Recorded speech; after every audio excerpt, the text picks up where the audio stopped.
여러분, 은혜 좋아하시죠? 우리 은혜 시리즈를 오랫동안 했습니다. 은혜는 공평한 것이 아닙니다. 은혜란 받을 자격이 없는 자에게 부어지는 과분한 선물을 은혜라고 그러죠. 용서도 마찬가지로 받을 자격이 없는 자에게 베푸는 과분한 선물입니다. 그래서 용서와 은혜는 친구이고 용서와 은혜는 같은 부류입니다. 용서라는 말은 헬라어로 아페소인데 이 말은 떠나보낸다, 풀어준다, 멀리 놓아준다, 자유케 한다라는 뜻을 가지고 있습니다. 여러분, 용서는 공평의 문제가 아니죠. 용서는 상대방이 나에게 어떤 일을 했든 상관없이 내 쪽에서 그냥 풀어주고 놓아주고 자유를 주는 거예요. 오늘 저는 예수님이 말씀하시는 용서할 줄 모르는 종의 비유를 같이 살펴보고자 합니다. 베드로는 예수님에게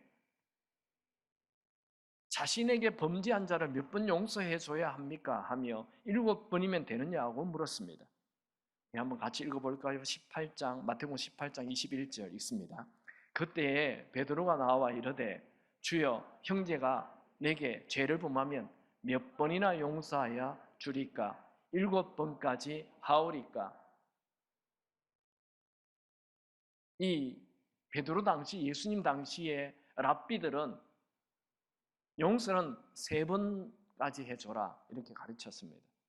우리 한국 사람들도 용서 3번 정도 해주죠. 단 3판이다 이렇게. 우리는 랍비도 없는데 어떻게 그런 걸 배웠는지. 베드로는 예수님을 좀 오래 따라다녔습니다. 그래서 그 랍비들보다는 훨씬 관대해졌어요. 7번 정도. 자랑인지도 모르죠. 예수님 몇 번 용서할까요? 7번이면 됩니까? 나는 7번 정도는 합니다 하며 좀 우쭐거렸는지 모르겠습니다. 근데 예수님의 대답은 전혀 다른 대답이었습니다. 18장 22절 읽습니다. 예수께서 이르시되 내게 이르노니 7번뿐 아니라 7번을 70번까지 할지니라. 와, 7번을 70번, 그러니까 490번을 하라는 거예요. 어떤 분은 또 이것을 다 적는 분이 있어요. 10번 했다, 20번 했다. 여기 490번은 490번을 얘기하는 것이 아니고 7이라는 숫자는 완전수입니다. 완전수에 또 70번이니 그냥 무한대로 하라 이 말입니다. 예수님의 대답에 놀란 베드로에게 예수님은 천국에 대한 비유를 말씀합니다. 23절에서 27절. 그러므로 천국은 그 종들과 결산하려 하던 어떤 임금과 같으니 결산할 때만 만 달란트 빚진 자 하나를 데려오매 갚을 것이 없는지라 주인이 명하여 그 몸과 아내와 자식들 모든 소유를 다 팔아 갚게 하라 하니 그 종이 엎드려 절하며 이르되 내게 참으소서 다 갚으리다 하거늘 그 종의 주인이 불쌍히 여겨 놓아 보내매 그 빚을 탕감하여 주었더니 이 임금이 1만 달란트 빚진 자의 빚을 탕감해 줘 버렸어요. 이게 우리가 지금 그 시대를 살지, 이 로마의 이 화폐 단위인데 살지 않기 때문에 이게 1만 달란트가 얼마인지 몰라요. 1만 달란트는 한 사람의 20년치 노동 임금을 얘기합니다. 이것을 오늘 우리의 돈으로 한번 환산을 한번 해봅시다. 우리 하루 노동자의 노동이 임금이 얼마 정도 됩니까? 10만 원 좀 더 되죠, 요즘. 10만 원으로 계산해 봅시다. 10만 원이면 한 달이면 300만 원이죠. 1년이면 일 안 나가는 날도 있으니까 1년이면 3천만 원이에요. 10년이면 3억이죠. 20년이면 6억이죠. 이 6억을 1만을 곱해봐요. 그러면 1만 달란트니까 한 달란트가 6억인데 1만 달란트면 6조가 됩니다. 상상이 되지 않는 돈이죠. 그렇게 6조의 빚을 진 사람이 있어요. 이 사람이 왜 그렇게 큰 빚을 지는지 모르지만 어마어마한 빚을 진 거예요. 그래서 이 사람의 능력으로 갚을 수가 없죠. 100년을 해도 안 돼요. 1000년을 해도 못 갚는 거죠. 그러니까 그냥 임금이 싹 탕감해줘 버렸어요. 그냥 없는 거로 해줘 버렸다는 거예요. 이것은 빚진 자의 능력이 아니고 임금의 일방적인 은혜로 된 것입니다. 은혜는 공평한 것이 아닙니다. 은혜는 산수가 아닙니다. 은혜는 받을 자격이 없는 자에게 거저 주는 선물입니다. 빚진 자는 날아갈 듯 기뻤습니다. 임금을 피해 숨어 살던 그가 이제 자유롭게 다닐 수 있게 되었습니다. 24절에 보면 빚진 자를 임금 앞에 데려오매 이래 되어 있죠. 그것은 그가 숨어 살았다는 것입니다. 그런데 이제는 더 이상 숨어 살 필요가 없습니다. 탕감이 되는 순간 자유인이 된 것입니다. 이 사람이 바로 죄에 눌려 살던 우리가 예수를 믿는 순간 모든 죄의 짐에서 벗게 된 것을 말합니다. 1만 달란트의 빚을 탕감받은 자가 길을 가다가 자신에게 100데나리온 빚을 진 자를 만났습니다. 28절에서 30절, 그 종이 나가서 자기에게 100데나리온 빚진 동료 한 사람을 만나 붙들어 목을 잡고, 이게 보면 표현이 목을 잡고 이렇게 돼 있죠. 이르되 빚을 갚으라 하매 그가 그 동료가 엎드려 간구하여 이르되 나에게 참아 주소서 갚으리다 하되 허락하지 아니하고 이에 가서 그가 빚을 갚도록 오게 가두거늘. 이 100데나리온의 빚을 진 사람을 친구를 만났어요. 이제 1만 달란트 탕감을 받고 오다가 100데나리온. 100데나리온은 얼마입니까? 그 당시에 노동자 하루 임금을 1데나리온이라 했어요. 이걸 우리 오늘날의 돈으로 환산하면 1데나리온은 10만 원이라고 합시다. 그러면 100데나리온은 1000만 원이 되는 거예요. 1000만 원 빚진 사람을 만났어요. 그래서 이 사람의 목을 잡았어요. 1000만 원 안 갚는다고. 그리고 감옥에 집어넣어 버렸어요. 1000만 원 좀 없는 걸 해주면 안 됩니까? 1000만 원 크죠. 대단히 큰 돈이죠. 근데 자기가 받은 그 탕감된 것에 비하면 6조와 1000만 원 비교가 안 되는 거죠. 어마어마한 빚을 탕감받았는데 자기는 이 1000만 원 때문에 이 사람의 목을 잡고 감옥에 넣어버렸다. 이 사람의 문제는 뭡니까? 자기가 얼마나 큰 빚을 탕감받았는 것을 지를 잊어버린 거예요. 그는 자신이 받은 용서, 자신이 받은 은혜를 잊어버렸습니다. 이 소식을 임금이 들었어요. 31절, 33절 보면 그 동료들이 그것을 보고 몹시 딱하게 여겨 주인에게 가서 그 일을 다 알리니 이에 주인이 그를 불러다가 말하되 악한 종아, 네가 빌기에 내가 너의 빚을 다 전부 탕감해 주었거늘 내가 너를 불쌍히 여긴 것 같이 너도 너의 동료를 불쌍히 여김이 마땅하지 아니하냐. 이 사람의 행위를 임금이 알고 그를 불러 악한 종이라고 책망하였죠. 이 악한 종아, 너도 동료를 불쌍히 여기는 것이 마땅하지 않느냐, 당연하지 않느냐, 꼭 그렇게 해야만 한다. 여러분, 우리가 우리 주변 사람들에게 은혜를 베풀며 살지 않는다면 우리도 하나님으로부터 악한 종아 하며 책망을 받을 것입니다. 여러분, 우리 그리스도인들은 은혜를 베푸는데 계산을 하면 안 됩니다. 그냥 아무런 계산을 하지 않고 베푸는 것이 마땅한 일입니다. 이것이 은혜의 법칙입니다. 이제 임금은 그 악한 종에게 무서운 벌을 내립니다. 18절, 34절은 우리 다 같이 읽을까요? 주인이 노하여 그 빚을 다 갚도록 그를 옥졸들에게 넘기니라. 여기 임금은 은혜가 넘치는 분이죠. 임금은 그에게 넘치는 은혜를 부어줬습니다. 그런데 그 넘치는 은혜를 받은 자가 자기 주변 사람에게 은혜를 베풀지 않자 크게 노하였습니다. 임금은 그 악한 종에게 1만 달란트 빚을 다 갚도록 감옥에 넣었습니다. 이 사람이 1만 달란트의 빚을 다 갚을 수 있습니까? 영원히 못 갚죠. 그러면 영원히 감옥에 들어가야 된다는 말이죠. 여기 옥졸들에게 넘긴다라고 되어 있는데 이 옥졸은 그냥 간수가 아니고 고문을 하는 간수입니다. 저 용서하지 않는 사람, 은혜를 베풀지 않는 사람은 내가 고문을 당합니다. 내가 고통 속에 살다가 영원한 감옥 안에 갇혀 지내게 된다는 말이죠. 예수님은 이 비유를 말씀하시고 이제 결론을 짓습니다. 18장 35절 다 같이 읽습니다. 너희가 각각 마음으로부터 형제를 용서하지 아니하면 나의 하늘 아버지께서도 너희에게 이와 같이 하시리라.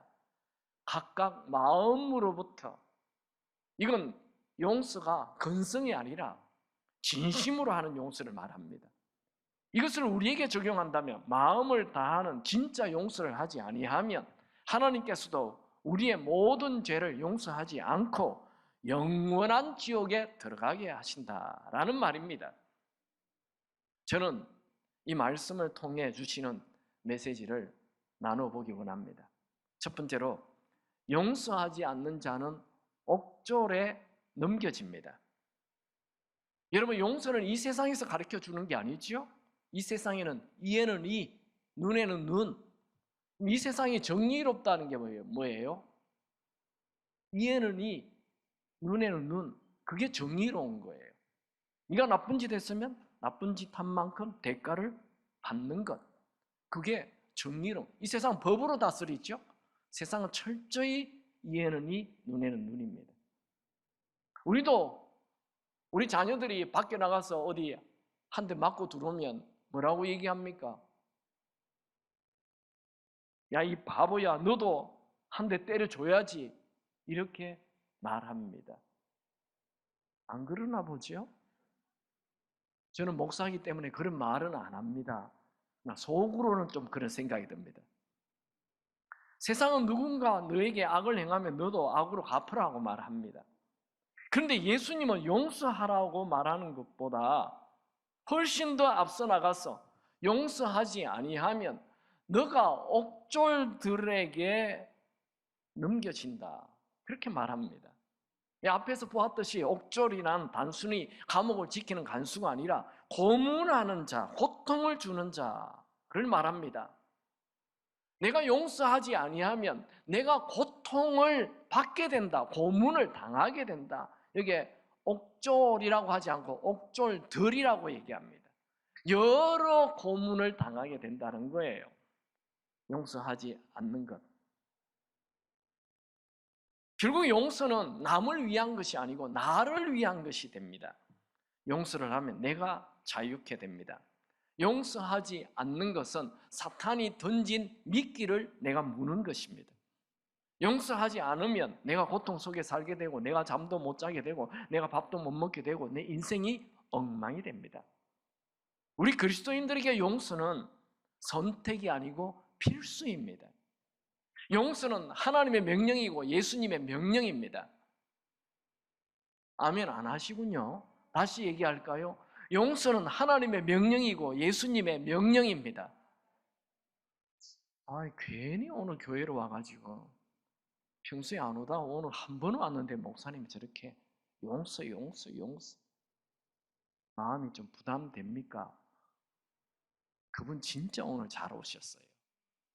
행제하는 겁니다. 두 번째 메시지, 용서하지 아니하면 하나님도 우리를 용서하지 않는다는 것입니다. 여러분, 우리 그리스도인들이 용서해야 할 이유 너무나 분명해졌습니다. 예수님은 이 용서하지 않는 종의 비유를 말씀하시면서 결론을 이렇게 말씀하셨죠. 주인이 노하여 그 빚을 다 갚도록 그를 옥졸들에게 넘기니라. 너희가 각각 마음으로부터 형제를 용서하지 아니하면 나의 하늘 아버지께서도 너희에게 이와 같이 하시리라. 여러분, 우리는 하나님에게 어마어마한 빚을 탕감받아서 천국 갈 자이죠. 이미 천국 들어갔죠. 그런데 우리가 이 땅에 사는 동안 우리에게 빚진 자를 용서하지 않으면 하나님도 우리를 용서하지 않으시겠다고 말씀하십니다. 이 말씀은 좀 무슨 말씀입니다. 교회 오래 다닌 분들은 예수를 믿기만 하면 천국 간다고 알고 있잖아요. 그렇게 쉽게 얘기합니다. 천국 가는 게 너무 쉬워요. 예수 믿기만 하면 간다고. 그런데 오늘 성경 말씀은 예수님이 그렇게 말씀하지 않습니다. 용서해야 천국 간다는 거예요. 이런 설교는 좀 듣기 싫죠. 그냥 예수 믿기만 하면 천국 간다. 얼마나 좋습니까? 근데 오늘 본문에는 용서해야 천국 간다니까요. 용서 안 하면 천국 못 간다는 말이에요. 예수님은 용서 안 하면 천국 못 간다라는 말을 이 비유에서만 말하지 않습니다. 성경에 많이 나와요. 자, 우리가 제일 많이 하는 그 기도 중에 주기도문 있죠. 주기도문 할 때마다 이 기도를 하는 거예요.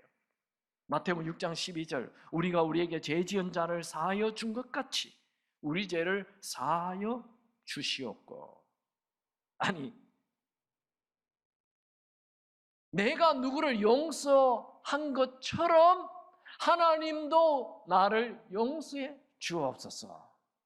이렇게 기도한다는 거예요. 이게 심각한 거죠. 왜냐하면 내가 별로 용서 안 하거든요. 내 마음에 딱 안 들면 딱 돌아서서 그냥 담쌓고 너 없이, 나는 너 없어도 돼. 이렇게 살기 쉬운 우리의 본성인데, 내가 누구를 용서한 것처럼 하나님 저도 용서해 주세요. 이렇게 기도하라는 거예요. 이 기도 잘못된 거 아니에요? 그런데 예수님이 이렇게 기도하라고 가르쳐 줬어요. 그러니 주기도면 딴 건 다 좋잖아요. 일용할 양식을 주시고 시험 들지 않게 해주시고 다 좋은데 이 기도는 마음에 안 드는 거예요. 그래서 주기도문에 요걸 빼고 하고 싶다는 거예요. 근데 내 마음대로 못 빼죠. 예수님이 이렇게 기도하라 하셨으니. 그러면 어떻게 하면 우리 죄가 용서받습니까? 물론 예수를 믿으면 죄가 용서받죠. 그런데 오늘 예수님의 기도에는, 주기도문에는 하나님에게 용서를 받으려면 우리가 먼저 나를 힘들게 한 사람, 고통 준 자, 아프게 한 자를 용서해야 된다는 거예요.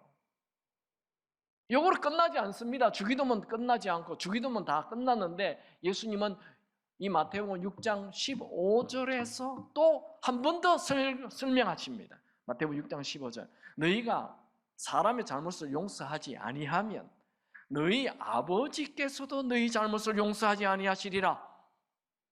우리가 어떻게 천국 갑니까? 우리가 지은 죄가 너무 많기 때문에 천국 가려면 하나님이 우리 죄를 용서해줘야 우리가 천국 갈 수 있는데, 내가 용서하지 아니하면 하나님도 우리를 용서 안 하겠다는 거예요. 이 예수님의 의도를 우리 아시겠죠? 여러분, 천국에 가려면 용서는 선택이 아니고 필수입니다. 다시 얘기합니다. 우리가 천국 가려면 용서는 선택이 아니고 필수입니다. 여러분, 우리 그리스도인들에게 제일 중요한 게 예배죠. 근데 예수님은 심지어 그 중요한 예배도 용서한 후에 와서 예배를 드리라는 거예요. 마태복음 5장 23절 24절, 그러므로 예물을 제단에 드리려다가 거기서 내 형제에게 원망 들을 만한 일이 있는 것이 생각나거든 예물을 제단 앞에 두고 먼저 가서 형제와 화목하고 용서하고 그 후에 와서 예물을 드리라. 예수님은 또 더 심한 말도 합니다. 내가 힘들어하는 사람, 나를 고통 줬던 사람, 나를 아프게 했던 사람, 그 사람을 용서해주고 또 그를 위해 축복 기도도 하라. 그거 좀 심한 거 아닙니까? 내가 그냥 그 사람에 대해서 가만히 있는 것도 대단한데 그 사람을 위해서 축복 기도를 하라고요? 마태복음 5장 44절 45절, 나는 너희에게 이르노니 너희 원수를 사랑하며 너희를 박해하는 자들을 위하여 기도하라. 이같이 한적 하늘에 계신 너희 아버지의 아들이 되리니. 여러분, 우리는 어떻게 하나님의 아들이 됩니까? 하나님의 아들, 딸이 어떻게 하면 됩니까? 우리 다 외우잖아요. 영접하는 자, 곧 그 이름을 믿는 자들에게는 하나님의 자녀가 되는 권세를 주셨나니. 요한복음 1장 12절. 그냥 예수를 영접하면 내가 하나님의 아들과 딸이 된다. 이건 다 외워요. 너무 좋으니까. 그런데 이 구절은 안 외워요. 용서하고 그 사람을 위해 축복해주고 원수도 사랑하고 그래야 하나님의 아들 된다. 이런 구절은 불편하거든요. 이건 구원과 관계되는 얘기예요. 천국 가는 것과 관계되는 얘기예요. 그래서 이런 구절은 그냥 휙 지나가 버립니다. 여러분, 오늘 설교가 좀 어렵습니까? 마음이 좀 힘이 드십니까? 좋은 도전입니다. 말씀이 지금 작동되고 있다는 거죠. 여러분, 천국 가기를 원하십니까? 그렇다면 용서하시기 바랍니다. 그래야 하나님이 내 죄를 용서해 주고 나를 하나님의 아들과 딸이라 하신다는 거예요. 그러면 용서가 내가 이성적으로 잘 안 되잖아요. 그건 내가 손해보는 것 같고 내 자존심이 상하는 것 같고 내 감정이 허락지 않는 것, 그런 거죠. 근데 오늘 말씀에 답이 나와 있어요. 용서할 수 있는 비결이 나와 있어요. 그게 뭡니까? 자, 여러분이 용서를 잘하려면 딱 한 가지를 기억하면 돼요. 그것은 내가 어마어마한 용서를 먼저 받았다는 거예요. 내가 어마어마한 은혜를 받았다는 거예요. 그래서 내 작은 용서, 내 작은 은혜를 베풀 수 있다는 것입니다. 여러분, 큰 은혜 받았으므로, 큰 용서를 받았으므로 작은 은혜, 작은 용서 베푸는 것 마땅한 일입니다. 여러분, 우리는 지옥불에 들어가야 할 큰 빚을 탕감받았습니다. 여러분, 우리에게 제일 무서운 것은 지옥 들어가는 거죠. 가장 무서운 거죠. 너 지옥 가? 이 말 굉장히 무섭죠. 굉장히 세죠. 여러분, 중에게도 너 지옥 가 하면 중 잠 안 온다고 해요. 그만큼 이 지옥은 심각한 것입니다. 영원한 불구덩이 속에서 고통당하는 것보다 무서운 일은 없죠. 지옥에는 쉬는 것도 없고 죽음도 없고 영원히 뜨거운 불 속에, 꺼지지 않는 불 속에 계속 있는 것입니다. 이 땅에 사는 동안 죄를 지은 사람은 누구도 예외 없이 죄값으로 이 지옥 불덩이에 들어가야 합니다. 그런데 우리는 하나님의 은혜로 지옥불에 들어가지 않는 용서를 받았습니다. 그렇다면 당연히 이 땅에서 내가 할 수 있는 조그마한 용서 베푸는 것을 하며 살아야 합니다. 마지막 세 번째로, 용서하면 하나님께서 다 갚아주십니다. 용서에 대한 얘기가 나오면 그러면 내 억울함을 누가 갚아주겠느냐는 것, 이런 질문을 하죠. 당연히 하나님이 갚아주십니다. 로마서 12장 19절, 내 사랑하는 자들아 너희가 친히 원수를 갚지 말고 하나님의 진노하심에 맡기라. 기록되었으되 원수 갚는 것이 내게 있으니 내가 갚으리라고 주께서 말씀하시니라. 여러분, 내가 원수를 갚으려고 하면 일단 내가 먼저 상처를 받아요. 그러니 하나님께 맡기시기 바랍니다. 하나님께서 다 알아서 하십니다. 결국 용서는 믿음의 문제입니다. 하나님의 살아계심을 믿는 자는 공평의 문제를 내가 해결하려고 하지 않고 하나님께 넘기는 것입니다. 히브리서 10장 30절, 원수 갚는 것이 내게 있으니 내가 갚으리라 하시고 또다시 주께서 그의 백성을 심판하리라 말씀하신 것을 우리가 아노니. 여러분, 나를 힘들게 한 사람을 복수하려고 하면 상황은 굉장히 더 나빠지고 오히려 역효과를 낼 때가 많습니다. 설사 내가 성공적으로 복수를 했다 하더라도 또 언젠가 그 사람이 나를 복수해 올 것을 두려워하며 살게 될 것입니다. 그래서 옥졸에 잡히는 것입니다. 오늘 이 용서에 대한 여러분들이 이 딱 용서의 은혜 제목을 보는 순간 주무시는 분도 계세요. 아유, 난 이런 설교 들으러 온 게 아닌데. 네. 이 용서에 대한 얘기는 불편해합니다. 용서에 대한 설교 한 번 들었다 해서 내가 용서의 사람이 되지도 않습니다. 그러나 우리가 오늘부터 용서를 선택해야 합니다. 용서를 행동으로 나타내야 합니다. 용서가 왜 이렇게 어렵습니까? 용서는 우리의 본성이 아니거든요. 우리 죄 많은 인간은 용서의 본성보다 이 복수의 본성이 더 강합니다. 그래서 어려운 거예요. 이 용서는 본성을 거스리는 거예요. 여러분, 예수를 믿을수록 용서의 대가가 되시기 바랍니다. 여러분, 예수를 믿습니까? 용서하십시오. 굳게 닫힌 은혜의 문이 열릴 것입니다. 여러분, 큰 은혜 받기를 원하십니까? 그렇다면 큰 용서를 하십시오. 용서를 잘하는 사람, 그 사람의 인생은 눈부신 인생이 될 것입니다.